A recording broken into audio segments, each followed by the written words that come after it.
আজ আমরা পড়ব তাশাহুদ বা আত্তাহিয়াতু। প্রত্যেক নামাজের দ্বিতীয় এবং চতুর্থ রাকাত অথবা নামাজ যদি ৩ রাকাত বিশিষ্ট হয় তাহলে ৩ রাকাতের সময় বসে বৈঠকে এই তাশাহুদ বা আত্তাহিয়াতু পড়া ওয়াজিব। চলুন আমরা তাশাহুদ বা আত্তাহিয়াতু পড়ি।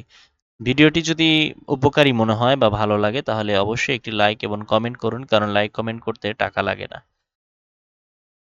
চলুন আমরা পড়ি।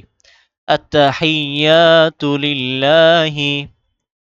আত্তাহিয়াতু হা গলার ভেতর থেকে আত্তাহিয়াতু লিল্লাহি ওয়াসসালাওয়াতু ওয়াত-তাইয়্যিবাত ওয়াসসালাওয়াতু ওয়াত-তাইয়্যিবাত আসসালামু আলাইকা আইয়ুহান নাবিয়্যু।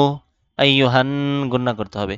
আইয়ুহান নাবিয়্যু ওয়া রাহমাতুল্লাহি ওয়া বারাকাতুহু ورحمة الله وبركاته السلام علينا وعلى عباد الله الصالحين أشهد أن لا إله إلا الله وأشهد أن محمدا عبده ورسوله